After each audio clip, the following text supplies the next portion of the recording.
Hey, just wanted to let you guys know that I set up my Twitch to start streaming stuff.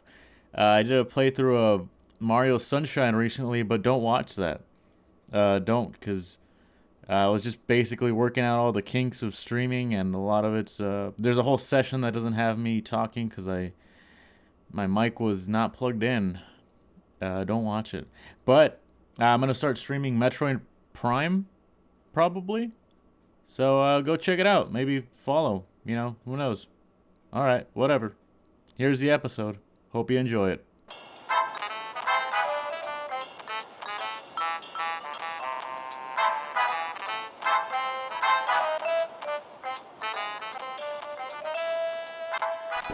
All right. Welcome back to the Radio Toons podcast, guys. How's it going? Good? Going good. It's going good. A lot happened this week. Yeah. I'm Steve. I'm Ernie. And this is what happened this week.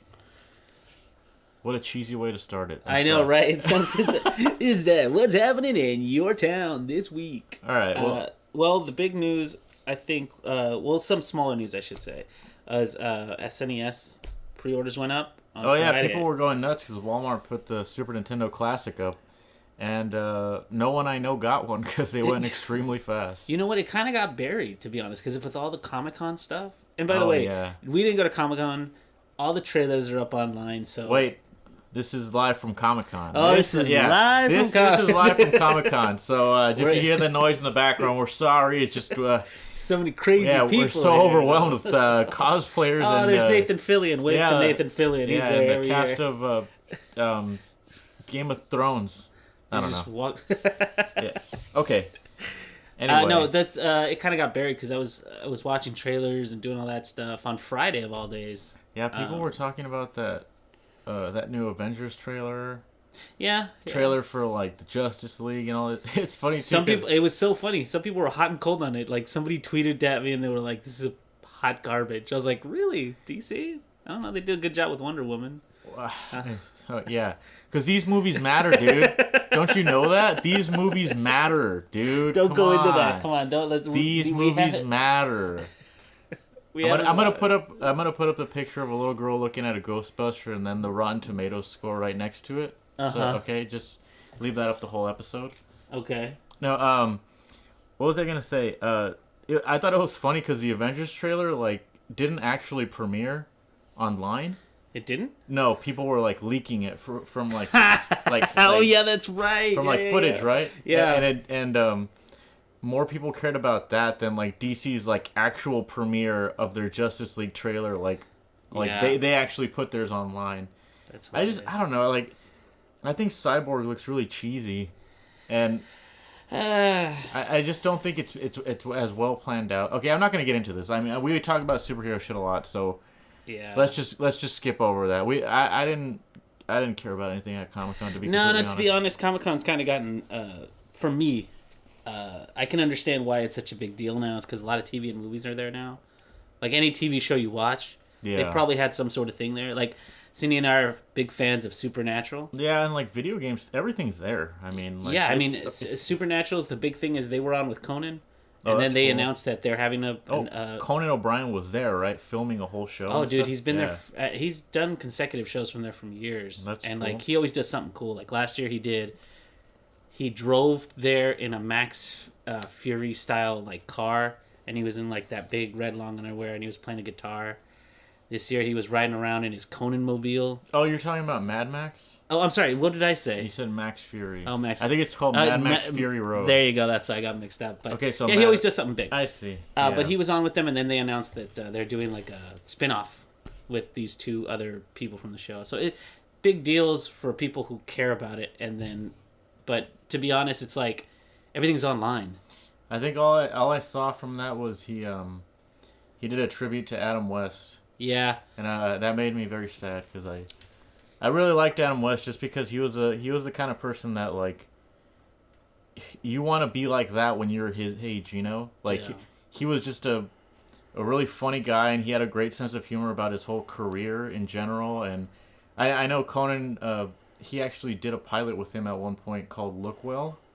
It was a show where Adam West played Wait, are you serious? Yeah, it was. I never heard about this. Yeah, it was. It was just a pilot. It got canceled, but it was supposed. I even forget what the premise was. I should have looked it up, but I believe he's like a detective and he's really bad at it. But he has like, it's like a quirky kind of funny show. Oh, okay. And there's no like there's no canned laughter, so it's just like, dead silence. Yeah, it almost reminded. It's probably similar to like Police Squad or something like that, you know. That sounds funny. Yeah, but Adam West is just one of those guys. He's really charming and he's very funny and. That's crazy. Somebody told me the other day, they're like, to some people like you and me, he'll be the cheesy Batman. Right. But to a whole new generation, like our nephew, he's the mayor of Quahog.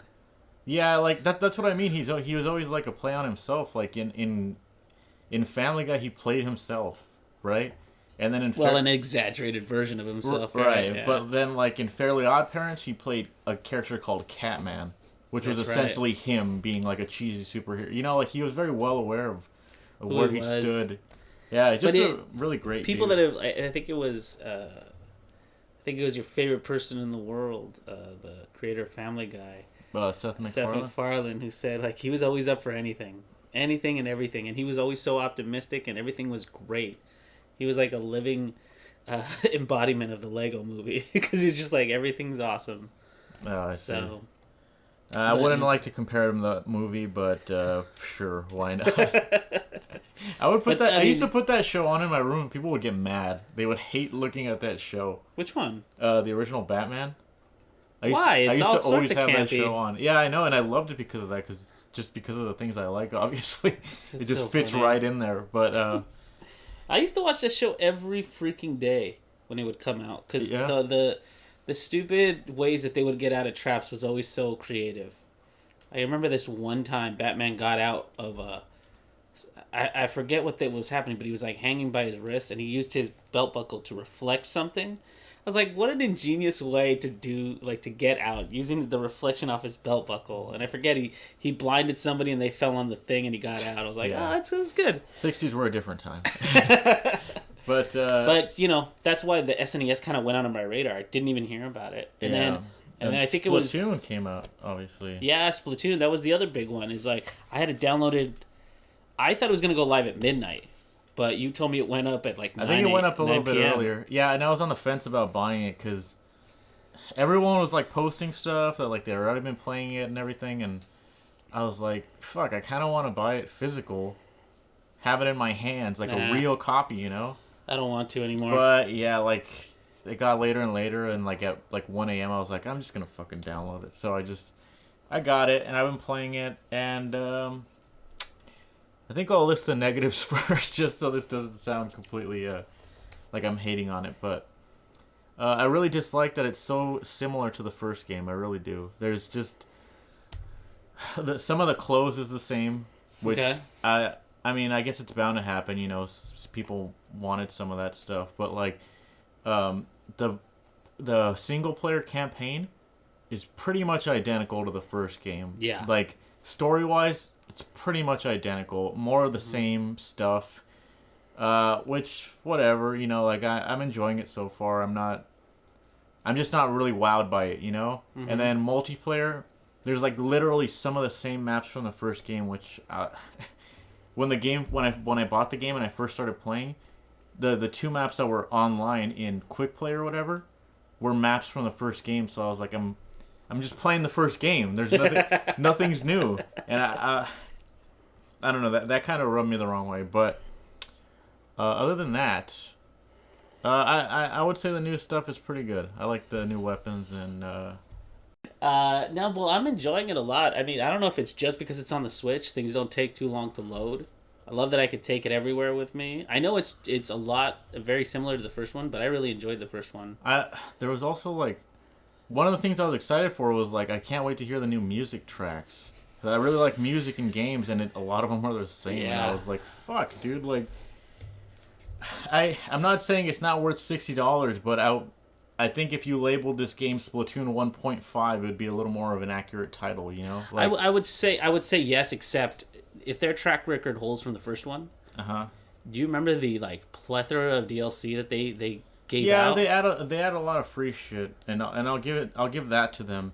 Not to mention they added horde. Like I haven't played the multiplayer just because I was really busy this weekend, but I did get to play a lot of it because I was able to just take the Switch wherever I was and just play for a little bit. Single player or what? Yeah, the single player, Okay, but not multiplayer because I couldn't dedicate myself to like a couple minutes. They have a new mode called Salmon Run, which is actually pretty fun. You're basically just like you kill enemies and then you collect these egg things and you take them back to your base, which is just like it's just like a little net in the middle of the map. Mm-hmm. But they have like I think it's 8 varieties of like bosses that you can fight in that mode, mm-hmm. and they're pretty cool. Like it's a something different like that is what that game really needed. I have a feeling that they're gonna have more stuff like that because in the last game they tried so many different things that I think they learned a lot from it. And not only are they just going to have like the zapper from the first game or anything like that, I think they really used that game to make this one a lot better. Like the same thing with Mario Kart. Remember Mario Kart came back on this system, but for some reason I find myself playing it more on this one than I did on the Wii U. Okay. All right. Well, one thing I did like about the original Splatoon, which I hope they bring back, is Rainmaker. Rainmaker was maybe it's already in there. I haven't reached level 10. Because it just takes fucking forever to like level up in that game. Are you talking about the power, the superpower? Rainmaker was like this mode where there was a Rainmaker in the middle of the map, and you picked it up and you had to take it back to your spawn. Oh, I remember. But that. as you were, it was basically like Capture the Flag, their version of Capture the Flag. But it was super fun because a Rainmaker was a powerful weapon. You know, it left you vulnerable once you shot it. It was it shot like a pillar out of ink or whatever. Right, but that mode was super. But you move slow. Yeah. But it was super fun. And the other one I really liked was Tower Control. So I hope they bring those modes back because. I like that one too. Yeah. I really might like that game mode, on the I forget what the level was actually called, but it was all set at sunset, and it was like industrial. I remember it had a lot of like it was very like, it was a very like vertical map. Remember that one? Oh, it's probably Moray Towers, which is these. They have it in this game. Yeah. And well, I mean, like I said, I think what's going to happen is they're going to dole out multiplayer modes and they're going to add maps to it. Because right now, how many maps are there? I think there's like 6. There's not that many. No. And some of them are repeats, which I was pretty upset about. But okay, so they took out their little arcade games that they had. They used to play on the Wii gamepad. Oh that? Yeah, and they replaced it with like a DDR thing. Yeah, so they have like a DDR thing, which is it's fine. It's not bad actually because I said I was excited for like the music that they add to this game. Mm-hmm. The multiplayer has a couple of new tracks, and it is actually pretty fun to play like that little music thing on there. Probably the most confusing UI I've ever seen in my life. I couldn't even get the fucking song to start when I was trying to do it. Like, I don't know if anybody else had problems with that, but it's really confusing for some reason. And then the last thing was amiibo functionality. So like from what I understand, it does pretty much the same thing as it did in the first game. Yeah, just lets you run the different levels with a different weapon. I don't think it does that. So what it did is like I scanned my girl amiibo, and what it did was it said like, oh, I can save your settings so you can use them at another time, and she gave me like a hair clip. So I guess every time you use it or something, you get a different piece of a costume. Oh, neat! Like the other one where you. The other one was when you beat all the levels that you could replay them with a different weapon, right? Yeah, you could replay them with a different weapon. Once you beat all that, you got that special samurai armor. Every amiibo gave you a different like suit. Right. As long as you finished all the levels. And then you can take pictures with your amiibo. Did you see that? I didn't see that. They like sit next to you and you can like have them taking a selfie or something, or like different locations. And the same thing with Callie and Marie. If you have Callie and Marie, you can have them in the game to take photos with you and stuff. That's awesome. Sure. Yeah. Do you like the new? Do you like the new ladies? Marina and Pearl. Yeah. Or whatever. I think they've done. I don't fucking care. I obviously like. Pearl is the little short Who's one. the DJ? Marina. I like her because every time they switch the channel, she does a little scratch on the table. She goes, and she actually does it with her hand. When they announce the level. Yeah, and then when they're about to be finished, she pushes her DJ equipment to the side. And then she goes like, don't get on the... Yeah. I think it's fun, and it's like, they could have been really lazy about that. And just been like, let's do the same story. No, like I'll say this about Splatoon: they have really strong aesthetic. Oh yeah. They have like so much attention to detail, like all over the world. They're in like the little Sheldon is like this little guy that sells you weapons. Mm-hmm. When you test out weapons, there's like a little. They put you in like this little warehouse area. Mm-hmm. There's a part where like you can look into like the window of a building, and there's like a blueprint table with like rulers and stuff, and it's just like that's just the epitome of this game. Like it just they always go the extra mile to like have things that you can look at that really immerse you in the world. You know. Like Yeah. they're always constantly using things that they have already. Like there's like grenades or something on the floor in the building or something, or like I think the word is lived in. Like the whole Yeah. world really feels like it's a populace. Like even the graffiti, like the graffiti on the wall thing was a cool like Miiverse idea, but it actually really does work in this kind of they era had to because- put it in this game because people loved it in the original. you Yeah, know? but it makes sense because like the whole world is full of ink. And you know people they live by it, so there's no in this world it feels like if there's ink on the wall, who cares kind of thing, you know. Right. Yeah. Yeah, but you know they're gonna bring back that voting thing, which was ice cream and cake. Splatfest. Yeah, Splatfest. So Yeah. that'll be fun. I just think I'm gonna end up playing this one a lot more just because it's on the Switch, because I can just pick it up and play anywhere. Sure. Yeah. I mean, like we should play some multiplayer matches together. Yeah. And then talk about that, I guess, because I enjoyed it. It sucks because I know sometimes I'm playing against a team that's like has like 3 kids on it or something because we're just annihilating the other team, and then when the end results come up, like the other team has 3 people that have like 0 or something, and I'm like, and the score's like 80-20. Yeah, I'm just like it just sucks, man, because like I know kids are playing this too, and it's destroying them. Yeah, like what are you gonna do about that? You know, like I mean, the other thing too is like the voice chat is like non-existent as far as I'm concerned. That's just one thing that they're never gonna get. I really think Nintendo's just their online multiplayer is so selective. They just need to understand that people's talk online. That's just what happens. Because I gotta say, like the one infuriating part when we used to play Splatfest or when we used to play multiplayer is like we used to play. It was me, you, and my friend Jack from EVGA. We would play, and then like it would have been great to be able to talk to him. You know, because we only had one Wii U, so we'd be passing around. Yeah. But we were playing with him and then somebody else. I forget who else we were playing with. But I was like, if we could only chat, this would go so much smoother because I could tell him, hey, go here, go here, go here. Not to mention, it still does that thing where even if you grew up with your friends and play, you won't necessarily be on the same team. Right. It shuffles people up. That's dumb. Which it's if really you're going as a group, just go as a group, you know. But then again, I guess that helps with, you know, when a team goes around just dominating everybody. That's what they don't want. But that's another thing I don't understand. It's like, you guys advertise this game as esports, yet you don't let people group up and have their fun. Like, what you can do is Salmon Run. Salmon Run is there because it's you versus AI, so you can team up with your friends. Right. That's what that's there for. I have a feeling they're going to bring that part because like with all, you know, I understand they've been doing that push for esports because every trailer that they have for Splatoon is like, and esports, like at the end it's like 4 people playing against another 4 people, and I have a feeling what's going to happen is they're going to have like an international Splatfest, and they're going to be able to like put on a shirt and put some sort of design on it, and you're going to be able to do it. Like I just have that feeling that they're going to go really in on it. I think so too, but I don't understand it. Like Arms had like this tournament. I don't even want to talk about Arms. How the fuck did this even come to be? It's only been out for like a month, and somehow they have professional Arms players already. Like, well, I heard that they had a lot of people playing it on beta, like a lot of people. But I mean, I played Arms during the internet, the test punch, and I don't know, it was fun, but there was a lot of it that was kind of confusing to me. This is what I do. This is I think the difference between Splatoon and Arms. Like Splatoon to me was like, I get to dress up my little character.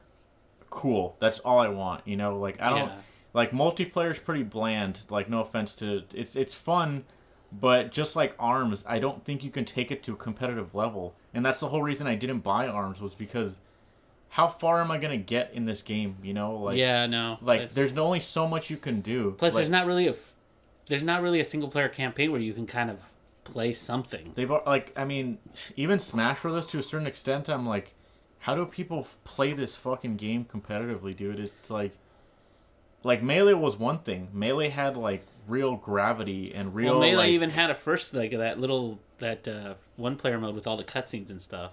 That was kind of cool. That was a brawl. That was Subspace Emissary. Oh, you're right. But right, we're talking about different things here. This is Nintendo now, and I don't know. I don't understand. They're like contradicting themselves, basically. You know. I mean, I told you this the other day. I'm like, their whole grasp of esports is like, oh, people just play Final Destination and Smash Brothers, right? Let's just do Final Destination for like ranked battles online, and it's like, I don't think you guys understand that Final Destination isn't a good pick for a lot of characters, you know? Like Mega Man dominates on Final Destination, but other characters, like, you know, they need platforms. That's why people play Battlefield. That's why people play Dreamland. Like, Nintendo just sees what, like, the fucking memes tell them or whatever. That, like, oh, Fox only Final Destination. That's what we play. That's hardcore. Right. Whatever. Yeah. I don't know. That's my little rant. I enjoy Splatoon. It's pretty good. Well, think about it though. Like Nintendo hasn't really had a lot of experience in esports. Right. They just see that it's going there, so they're trying to slowly step into that realm. And I think they're just going way too slow. Because first of all, in any competitive sport where it's teams battling teams, you really need voice chat. That's just has to be a part of it. You know, and it's not because they need to like have it on stream or blah blah blah. It's because teams need to communicate with teams, and you're not always going to sit next to each other. You know. I guess that's what I think they're hoping that people will do that. It's like, oh, dude, I've seen that little schematic.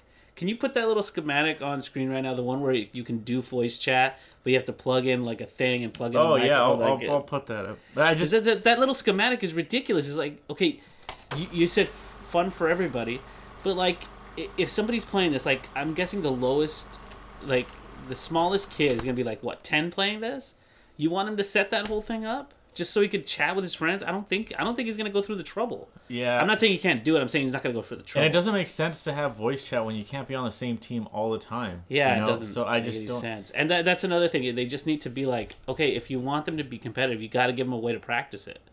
I think what they're hoping is everyone has a Switch and there's just 8 people in a room and they LAN it. You know, they just. Which I'm like, I guess, but as far as good luck getting a Switch. Yeah, well, and then like, me and you are the only fucking 2 people like that we know that have the Switch. So I just think realistically, like it's gonna be hard for something like that to happen. You know. You know what's funny is in my work, I thought I would be the only person that has it, but 3 people have it at my work aside from me. Oh, that's cool. Yeah, and it's because like they bring it to work and play it as well, and I'm like, oh, cool. But and I think it was that Zelda effect. It's like people want that with them so they can play the crap out of it. Yeah, and I mean, it with me, it just came. It was honestly just like, I want to play the best version of Zelda, so I'm gonna get a fucking Switch, I know. You know, like it's true, and I'm still playing that game. Like, even though we talked about the DLC last time, we're still kind of playing it. Yeah. But you know. All in all, I think Splatoon, we got to give it a little time. And it's Splatoon. I agree. It very much feels like a Splatoon 1.5. Right. Because it's not a 2 yet. But I don't know if this is just me, but the later versions of Splatoon 1, after like all the DLC and all that stuff, got way better. Like they added more stuff, and it just became a better game over time. I'm just hoping that that's what they do. Like this, if we're gonna do this, I'll just list what I was hoping for when it came to Splatoon 2. It's not that I don't enjoy like the single player, how should I say it? Like the formula of like jumping from thing to thing. It's not that I don't mind that. No, because that's. I mean, if you really think about it, it's Mario Galaxy. That's what I was gonna say. But okay, that's why I'm saying I don't really mind it, but there is a part of me that like I've been playing. I've been playing Mario Sunshine on Twitch. You guys should check that out. Mario Sunshine is like, they give you this nice little, this town hub world. Right. I just wish Splatoon had that because what I really think... Imagine, humor me for a second. Okay. If there was like a little place where you could like shoot ink all over and climb on buildings and stuff and unlock little secrets and stuff.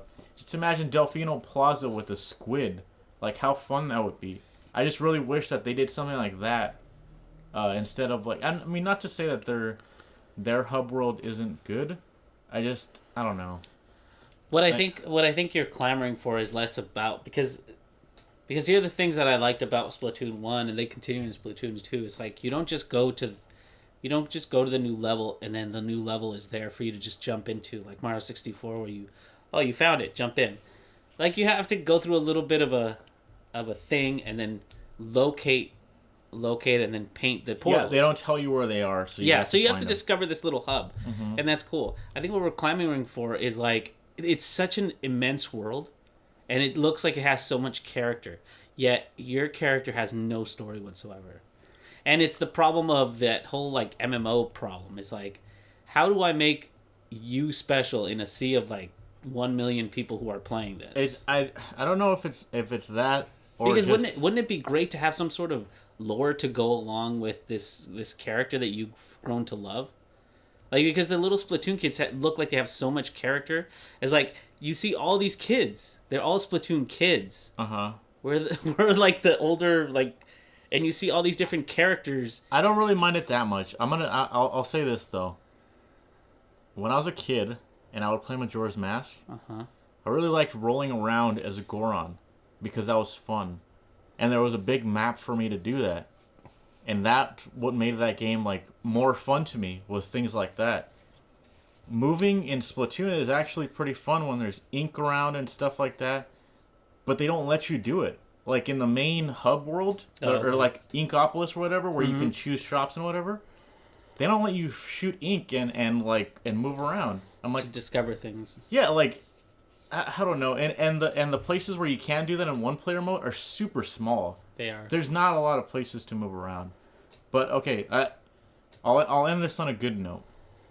All the little like the widgets and like the I don't know what to say, like the new things that they made in single player, like they have like this little like yoga mat thing that flips out when you spray it with ink. Yeah. All this kind of new stuff that they added was actually really, really good. Mm-hmm. They added enough of it to make it different every level, basically. And I like that because the first game did get kind of bland after a while. It was...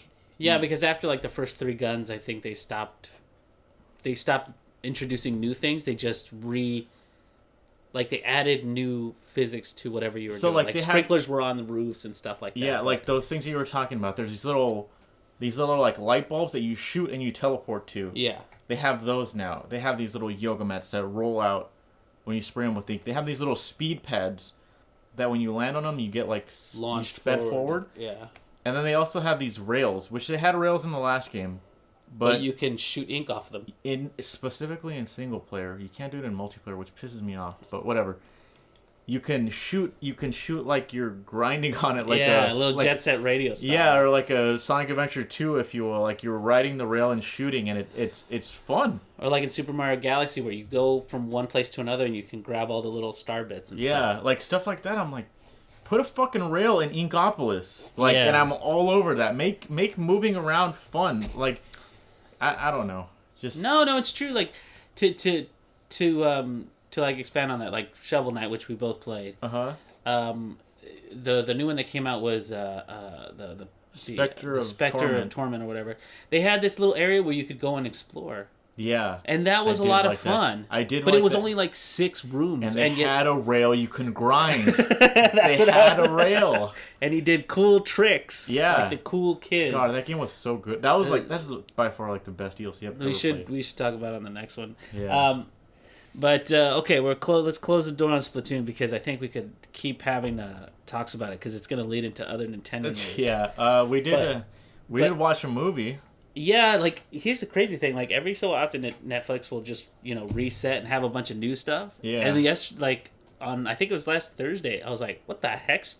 Star Wars Rogue One is on here? I was like, because it just came out. Yeah, I was like, what the fuck? I was like, good thing I didn't buy it because I was thinking about buying it, and it was my first time watching it. All I'm gonna say is, good thing I didn't buy it. Now, this was your first time watching it as well? Yeah, mine too. What I will say is I enjoyed the movie. Okay. I have complaints, but they're pretty minimal. And if they get better than this, like they have the Han Solo one coming out next year, if they improve on this formula that they have going, I think it can be something. It'll be a nice break from the like canon Star Wars stuff, because I liked Force Awakens. I did, but too. I didn't love it. Movie. I didn't love that movie. I liked it, yeah. But okay, so overall, what did you think? It just felt really empty. It didn't take any kind of risk. I thought there was characters in it that were completely useless. I'm just gonna go ahead and say the guy his name is Forrest Whitaker, right? Yeah.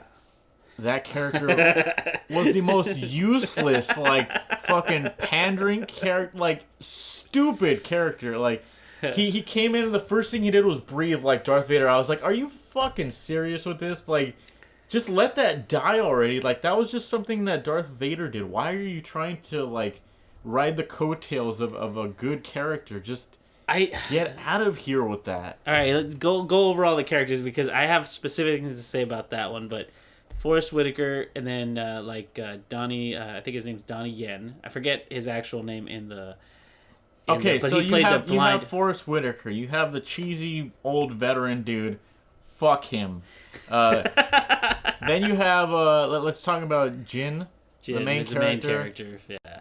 Didn't give a shit about her. Like, she played the part fine, I guess. Mm-hmm. I feel like these characters weren't flushed out enough for me to care about any of them. Like the guy that helps her or whatever, I don't even remember his name. I'll put a picture of him up. This fucking guy. He was whatever. I didn't feel much for him. The robot, I loved the robot for some reason. Something about him worked. Something about his sarcastic quips and his humor worked for me for some reason. He almost reminded me of. You remember that robot from Knights of the Old Republic? Yeah. HK something? Yeah, he was the evil one that you would try to turn, but he would never like come over to like the good side. The best you could do is make him neutral. He was like an asshole robot. He was an assassin robot. Yeah, he almost reminded me of that character, and I was like, I like this. I don't know why, but this is working for me. And I think his genuine nature, which the pilot that you mentioned, he explains like he just says whatever comes to his circuits, and so he just kind of speaks his mind at all times. Yeah, I think he was a very. I think some people said he was the. What is it? He was the comic relief. I was like, no, I wouldn't have gone comic relief on him. I think he was just a nice little break. I'm sure someone has said this, but was ironically the most human character in the film. You know, he felt real. I actually cared about him. And then who was next? The Chinese, or I don't know if he was Chinese, but he was like the character played by Donnie Yen. He was a blind kung fu guy. Right. Who sparingly used the Force. So blind kung fu guy is obviously like a trope. Sure. It's obviously something that's been done before. But he wasn't invincible though. No. I was going to say when he first got introduced and he was talking to Jin, I did feel something like, whoa, like this could be something cool. Like this has potential to be something good. Like almost like the contrast that somebody like Yoda and Luke have, you know? Okay. But they didn't do anything with it. I was like, aside from that first fucking fight scene, yeah, I was like, cool, that was really cool. And then after that, just nothing, just him trying to be funny. And I was like, are you serious? This character could have been so much more than that. You guys fucked up. You guys really dropped the ball on that one. And his counterpart. Was like this beefy, like red armored, long haired guy. Yeah. Who I forgot was in the movie until you just mentioned him right now. The Gatling gun guy. Sure. Okay. He reminded me of one of the guys from Halo Reach. Okay. Yeah. Sure. That's what he reminded me of. And then I think that's it, actually, right? No, there was the pilot that originally came to Forrest Whitaker to deliver a message to Jin. Oh, right. The guy with the goggles? Yeah, the goggles dude. Yeah, sure, he was fine. Remember, he's the one that said Rogue One. Yeah, sure, he was fine. Here's the things I'll say about that. Like the cast worked as an ensemble because I agree that the movie didn't have too much heart, although it did have enough for me to care what happened to these characters. Because the beginning is set up very Luke Skywalker-ish, where it's like, oh, my family. Right. So there's nothing left for me here, and blah, blah, blah. There was a little bit of character development on her counterpart, the guy that, meets her, and she's going to go talk to Forrest Whitaker for them, or blah, blah, blah. Because there's a couple of parts where he straight out just murders some people. There's a guy who's going to drop a grenade on her and kill her. So he just shoots him. He just goes, F it. Because the reason it was like a murder was because they were in a battle, or like a little skirmish between the Empire and the rebels, which supposedly they're on the same side as the rebels, but he shot one of the rebels because, he didn't want him to injure Jin, Okay. So I was like, okay, so there's a bit of a darkness to him. And then, I think we're going to go into spoilers at this point. Okay, so the guy you're talking about is named Cassian Andor. I'm never gonna remember that. They said it pretty much throughout the whole movie, and I was like, okay. I still don't remember him. Okay, yeah. So from this point on, I guess spoilers and all. I can put a timestamp when we're done, but the reason I wanted to say spoilers because ultimately with his character, he's sent to like assassinate her father. Her father is the architect of the Death Star. And they tell him, like, in a hush-hush manner, they're like, when you see that guy, you kill him. Right? Which, to me, makes no sense whatsoever. The thing is already built, so why even kill him? If anything, you should take him and see what... Like, the smart thing would be, kidnap him. He's like, hey, tell us about the Death Star. Interrogate him. Yeah, exactly. It just makes no sense to shoot him. But whatever. Like, those are the little things that disappoint me. The parts where... he was gonna kill him, but he didn't, and then he explains, he's like, you just got into this war. I've been in here for I've been in here since I was 6. Those are the parts that I started to care about, but unfortunately that movie's really action packed, and it suffers a little from what I like to call Star Wars cameos now. Okay. It's like there's a small segment with like R2-D2 and C-3PO. They're like, they never tell us anything. Yeah, and then there was a part where this guy was just like, hey, watch where you're going. And it's like, oh, it's the guys from the first movie. Yeah, no. That mess them up in the bar. Exactly. Good thing they came back. Good thing.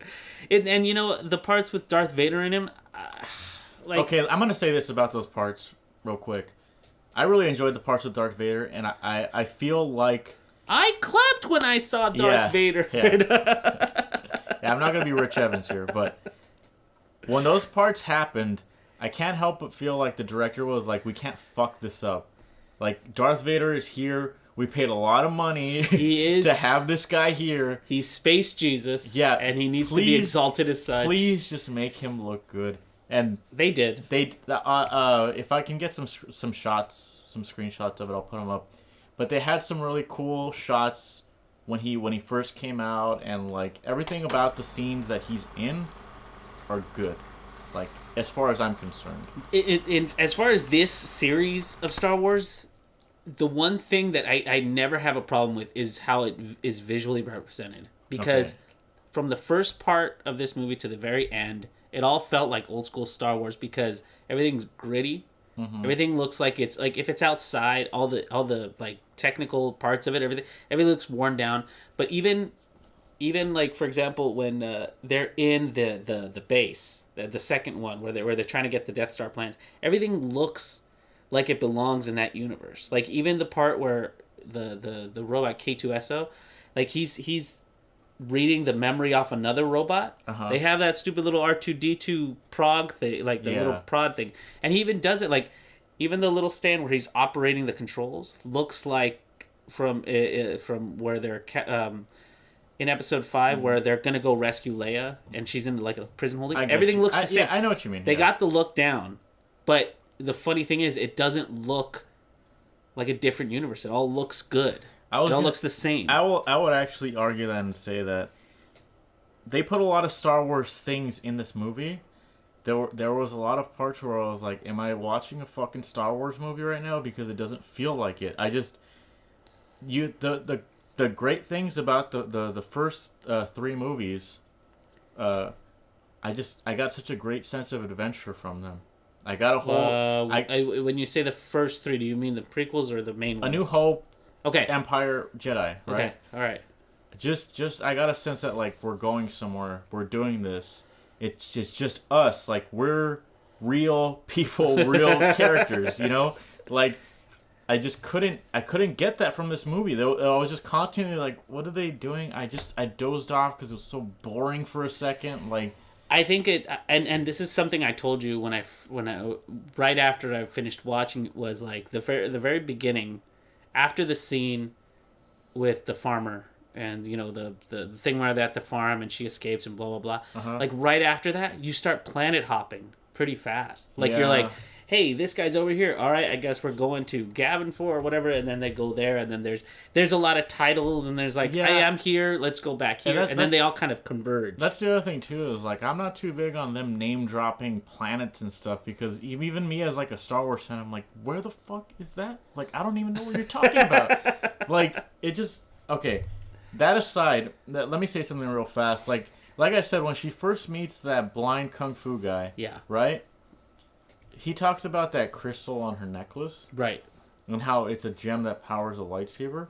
Right. And I was like, cool. Like they're doing some kind of metaphor thing. Like this could potentially be something good, and they just do nothing with it after that. It's like I think that's a Star Wars cameo. Because okay. I'll say this, they kept it to a minimum.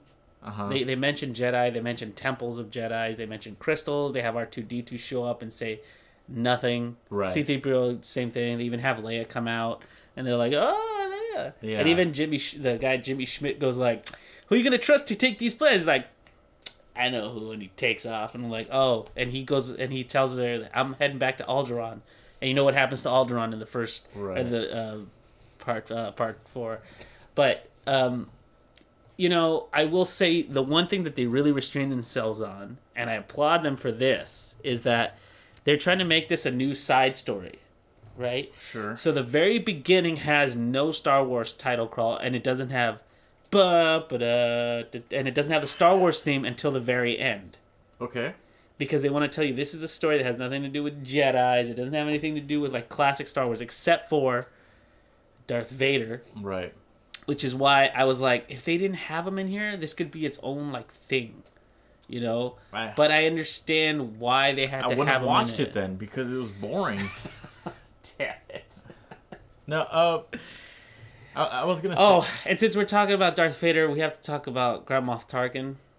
Completely CG character. You know what?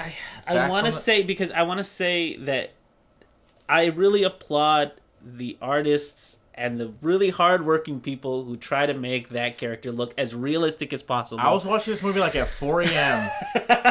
and I was like, am I just becoming like delusional? What the fuck am I looking at right now? He's a character made completely out of CG, I assume, or he's like an actor with CG or something. I don't know exactly what. Or he's like a broomstick, and they just they put a picture of him on there. I don't know what it is. For what I understand, I know at least that the head portion of it is all CG. Okay. But the problem with computer-generated characters like that is their eyes and their face movements are never natural enough for me to be like, me to have that suspension of disbelief as this is a real person. Yeah. Because CG characters like K2, he worked. Right. Because he's a robot. Because he's steel. Yeah. And it's that whole uncanny valley thing where the closer you try to get to ultra realistic, you get to this little part where nobody's going to believe that's real. Yeah. Like, it's funny too, because like the robot was completely CG. He's not real. He was the only character that I was like, when he died, I was like, fuck. It sucks. Yeah. Like, I'm sad. Yeah. Like, everyone else that died, I'm like, yes, die. I don't care about you. You're not. But the robot, I was like, no. He had a soul. He was a real person to me. Yeah. Then the other character was Princess Leia. Yeah. She was there Leia for like also, like 10 seconds. Yeah. because they stretched it out a little bit because they had her in like her classic white robe, but she was turned around. Right. They hand it to her, and then she only had that one line where she says, Hope. "It's hope." Right. Which I believe is actually a line from the original Star Wars. So I think they just used the same audio. Hope. Well, just no. She says a line. It's not just hope. I think it's a little, and it ends with. You're hope, saying they use actual audio of Carrie Yeah, Fisher? I think they did, but like from back in the other movie. Okay. But it suffers from the same problem. Like if they have a stand-in, and then they just map her face, I don't know what it is, but those little ticks and the eyes, that I can't believe that's a real person. It looks kind of weird, yeah. And this problem wasn't so bad when Disney did it in Tron. Because in Tron, I didn't watch that movie. Well, in Tron, there's the dude himself creates like a copy of himself in the computer. The dude, Jeff Bridges. Yes, he's the dude. Oh, okay. He creates a copy of himself when he's young, and so when his son gets back into that world, his father's aged, but his clone hasn't. So it's like a young version of him running around. Like it also in the Avengers, right? Is that the movie that does it with Robert Downey Jr. being young? Yeah, but that's okay. So let me just get this part done. Okay. Like it worked there because you're in a computer generated world. So you're saying like if it looks CG, who cares? Well, no, it's not who cares. It just worked in that world because things had a certain style to them. So stylistically, he looked like he belonged there. He blended in with everything else. Exactly. Okay. But when you go into something where you're trying to be as gritty and real as Star Wars, and their faces look all clean and smooth, and it doesn't have any zits, or it just doesn't fit. But what you were bringing up earlier was like, for example, in Ant-Man, in Iron Man, I think it's Iron Man 2.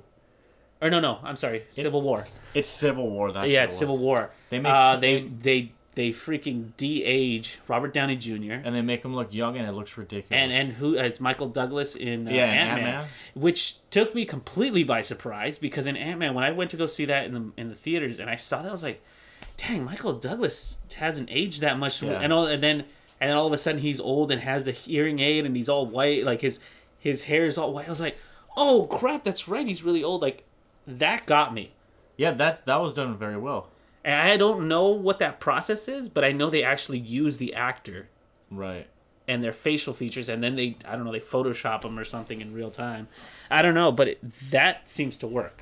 Yeah, you know what? I was actually a little, like, this is kind of off topic, but Darth Vader in, like, the first movies, his helmet doesn't look super shiny and stuff.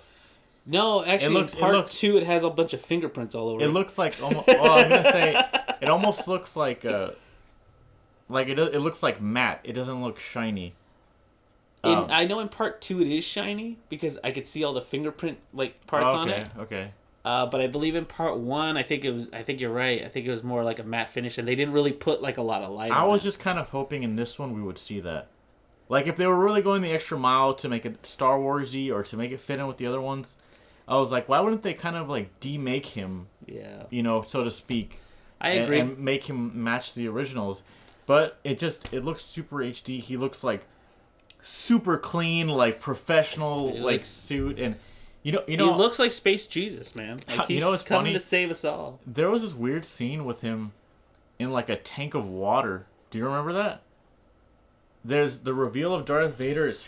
He's not in water. Maybe it's not him then. It's not in water, but it's like an egg, and it opens up like this. No. In Rogue One, there's like a tube of fluid, and it's all white, and it like drains out, and it reveals like his face, like without the mask or whatever. It's funny. I just saw that, and I don't remember this. Okay, if I find it, I'll put a screenshot up. Okay, what about it? Maybe I was half asleep.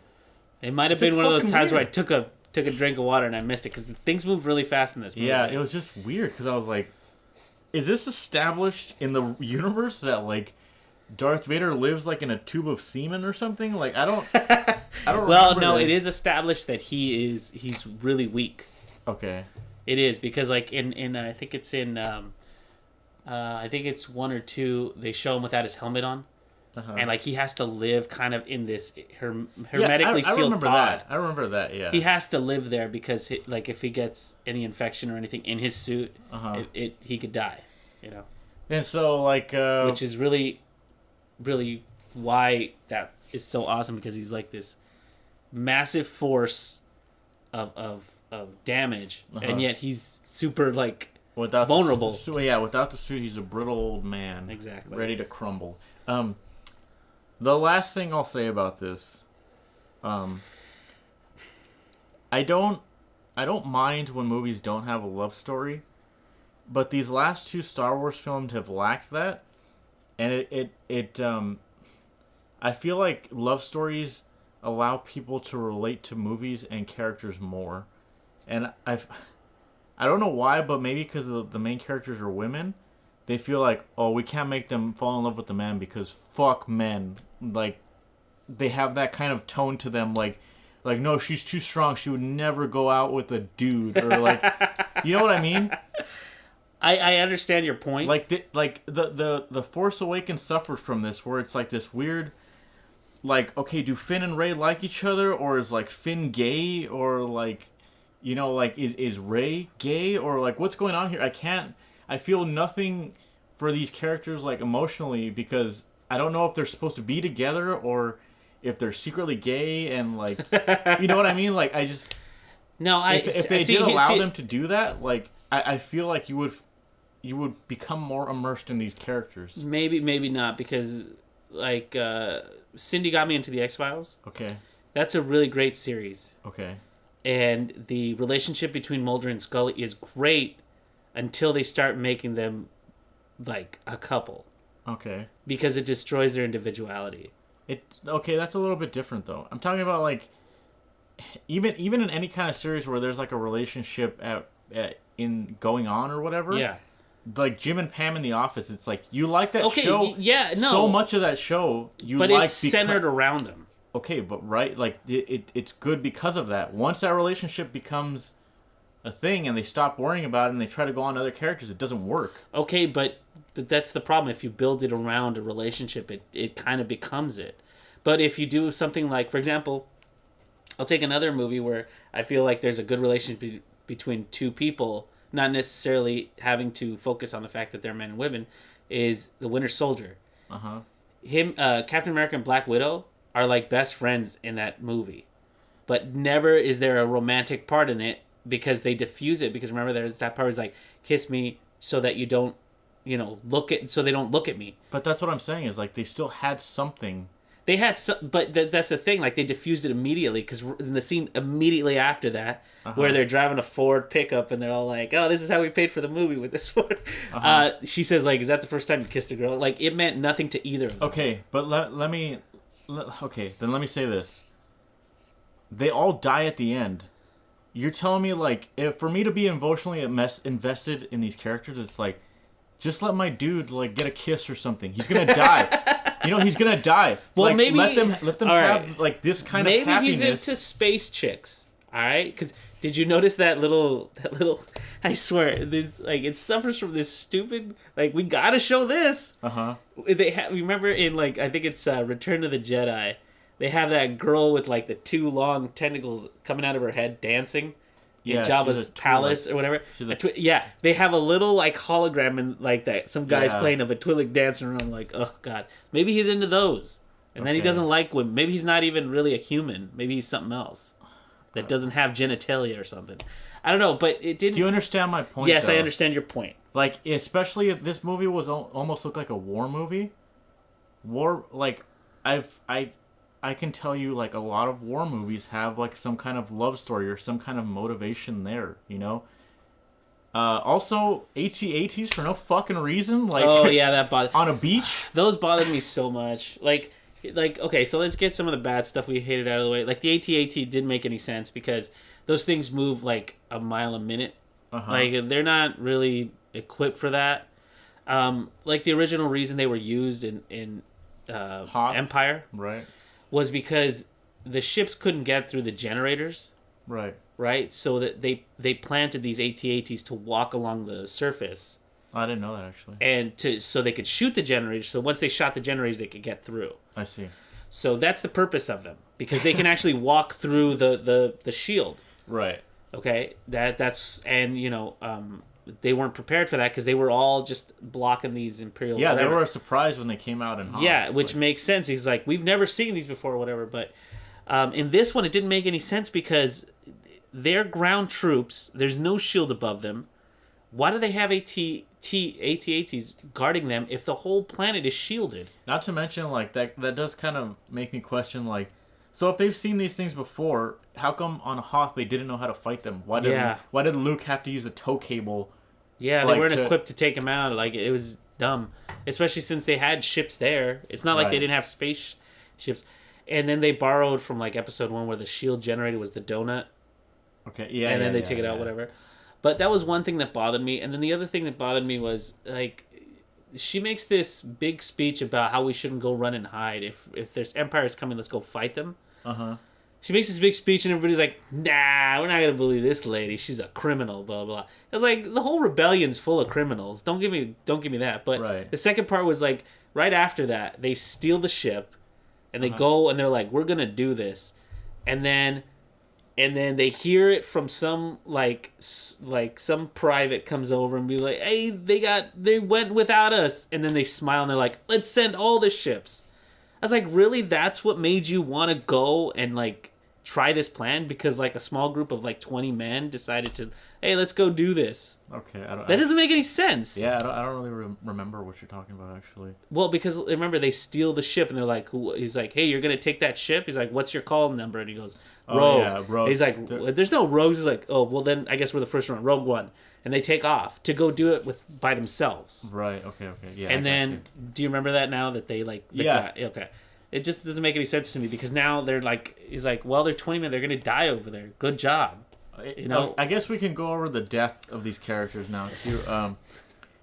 So that character that I liked, that Kung Fu guy, the way they decided to end his life was just he's gonna walk in a straight line, repeating this phrase that he always says, and then he's gonna pull a switch and then he's gonna die. I was like, are you kidding me? This character, he had so much potential. Like, you're really just gonna give him that one fight scene and then he pulls a switch and he dies?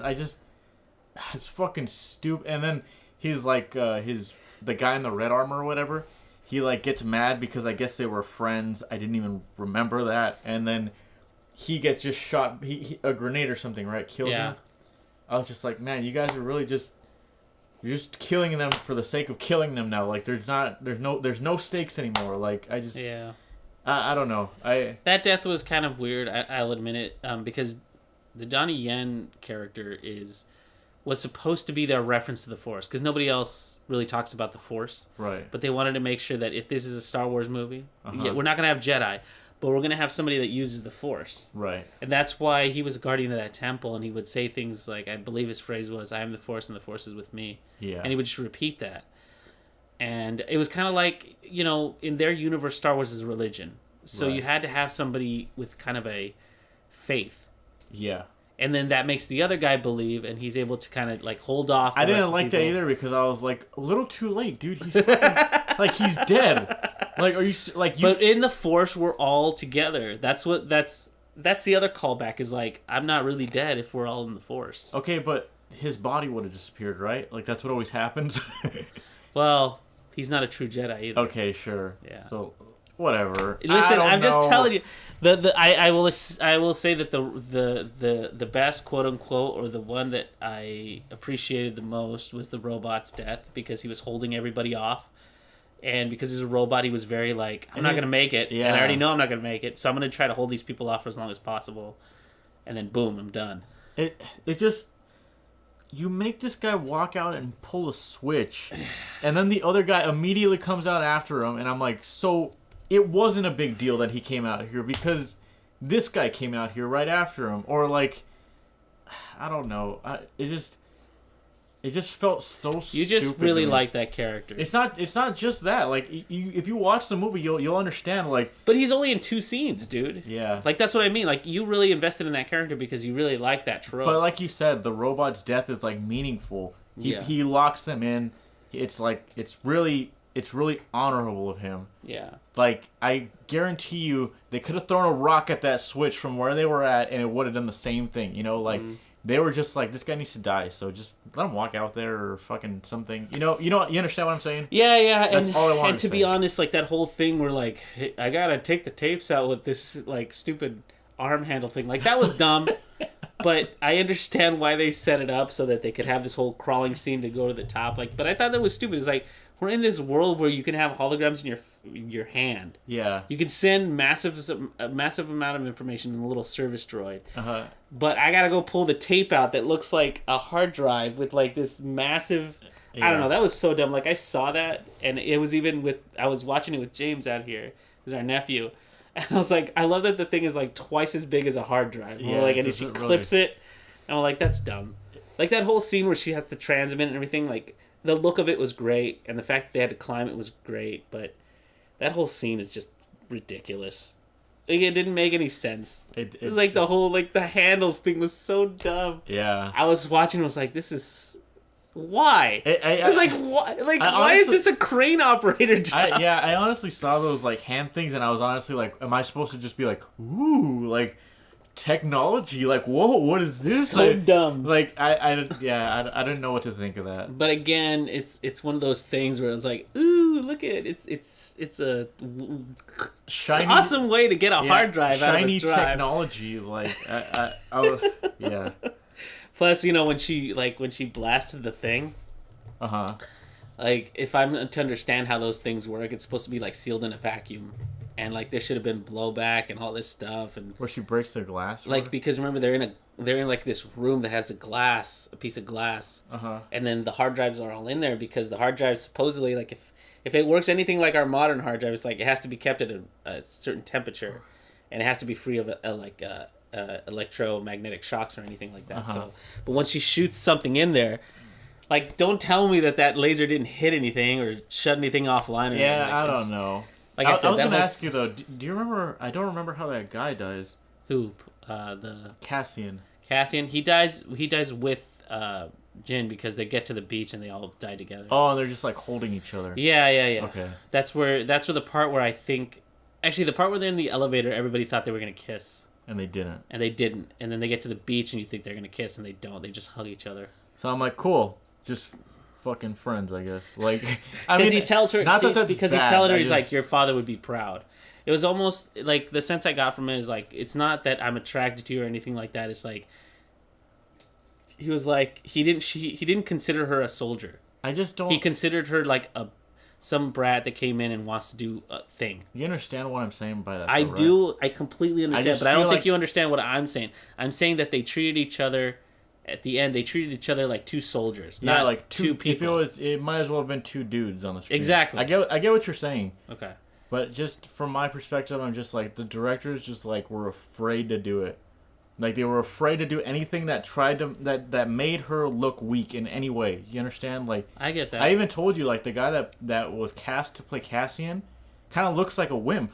Like, I wonder if they did that to make him look like lesser or like a inferior to her in some way. I don't know. No, but I don't feel that way because of the scene with her father, and the fact that she's given a nickname. Like, he calls her I think it's called her Starlight or Stardust or something. Okay. And that whole scene where she's just, like, saying, Daddy, like, and her one weakness is her father. So, she gets all pissed at him because he was sent to assassinate her, and he's just like, did I kill your father? No, then shut up. Yeah. You're just some spoiled brat. I've been in this war for this long. Right. And that's why at the end they're like, even though her father's dead and blah, blah, blah, they're just like, now there's a mutual respect for each other. Which doesn't matter because they're all dead. That's the one thing that I hated was about the movies. Like, all these people made these sacrifices to fight, and then they get all blowed up. Yeah. So it didn't matter because Darth Vader or Grand Moff Tarkin was just going to shoot the damn thing in the end. I was like, well, then why do we have this whole, like, to-do? Why don't they just all die in the big blast? From the concept itself, like, this is the guys getting the Death Star plans. It just sounds like something I'm like, I don't care. I'm like, they got the plans. Who cares how they got them, Like, and when I first heard that, I was like, this is the team that got the Star Wars, the Death Star plans. Like, as soon as I heard that was going to be the premise, I'm like, they're all going to die. I mean, yeah. Guarantee it. Like, what not mentioned in any other movies. I wonder why. No, but it doesn't even matter because in like I have New Hope memorized pretty well, and in there there's like he's like, these plans were given to us through great sacrifice, and I'm like, oh, okay, that's what that means. Like in any movie, whenever they say his sacrifice, but it means they died. You know what's funny though is like I brought up that whole AT-AT thing, and it's like I wonder if somebody would defend it by just saying, oh, they blew the planet up. Any trace of that whole battle is just gone from history. Like fine. Yeah, I know. Fine. It just seems like such a cop out. Like I said, that's not the part that I'm focusing. Like these are nitpicks, obviously, but overall, I enjoyed the movie a lot. I think I like the action in it. I loved the Donnie Yen part. I will the part like I complained about it earlier on when he beats up all the stormtroopers because I'm like, what is he, superhuman? Because these things are supposed to be able to take bullets, but him hitting them in the head with a stick is knocking them out. Yeah, right. I know what you mean. But here's the thing: like he obviously has some sort of superhumanness to him, like his force, right? Yeah, exactly. And overall, I watched the movie. I was intrigued. I watched it till the end. I was like, oh, this was good. And all this stuff I'm talking about is just nitpicks. Like the whole start, like that scene at the end, the last I think 5 or 10 minutes, where Darth Vader is in the hallway and he just like murders everybody. That part was so fucking cool. That part was so cool, but I don't think it would have been as cool if they hadn't built it up. That's what I mean. Like the director came in and he's just like, do not fuck this scene up. This is what people came to see. They don't care about anybody else in this. They care about Darth Vader. Right, but see, if they didn't have the other parts with Darth Vader, just that last part, I would have been like, that was a great use of Darth Vader. Because he's supposed to, remember Leia calls him you must be the Emperor's attack dog. Like, that's what he's supposed to be in the 5th movie, or the 4th movie. It's like, he's just supposed to be the enforcer. But then he's just, like, talking to that guy and being like, oh, is that right? Blah, blah, blah. And then he chokes him out and all that stuff. And I'm like, all right. That guy in white or whatever? Yeah, because if you remember in part 4, like, somebody else is doing the talking. And then he chokes that guy. And he's like, hey, Vader, let him go, all right? And he's like, all right, I'll let him go. For you, boss. Yeah, just watch the Darth Vader parts. I don't know. Just get that clip off YouTube and just watch that hallway scene. I think if you like Star Wars, like, give it a shot. But if you don't like Star Wars, I would say don't watch it because it's not. I honestly think it's way too long. It's 2 hours. It is pretty long. Actually, I was gonna mention that is like we saw Spider-Man: Homecoming. It was 2.5 hours, and but to be honest, like this felt longer. It did because I was 40 minutes in and I was like, how long until this is over? And like I checked, and it was like an hour and 20 something. I was like, are you fucking kidding me? An hour, like 2 hours of this? Yeah. Like they are really stretching this out. Like I almost feel like. And to be honest, it felt like they cut a lot out too, because of that. Well, if like the first part of it felt really sped up. Like when we got to get them all together. We got to do that fast. There was parts that felt rushed. I mean, this movie in general just felt like they were like, we need to put it out. Like, there's no offense to anybody that worked on this movie, but it just felt like there's no passion behind this movie. This is just something we have to fucking do because Disney wants another movie this year. You know, like. Well, remember these are directed by different people, and maybe that's because this movie overall just felt very like depressing. And I can get into a depressing movie. You know, there's certain do it right though. Like there's a certain beauty that comes from a movie with a sacrifice in it, or a movie where all hope is lost, and you know that person's gonna die at the end just from the first 5 minutes of a film. But the journey of it is really, really great. And like I said, overall, I really like the movie because even though these characters are a little bland, they still made me want to see. They were interesting enough that made me want to hear this story being told. Okay. Maybe I'm not going to buy the $20 Blu-ray, but then again, I didn't buy the $20 Blu-ray for Force Awakens either. I don't know. All I can really say is that I wouldn't recommend it. I would recommend it. Yeah, I would recommend it. Like, even the action-y parts, I was like, okay, I'll say this. If I'm going to say anything about it, the ships in space looked good.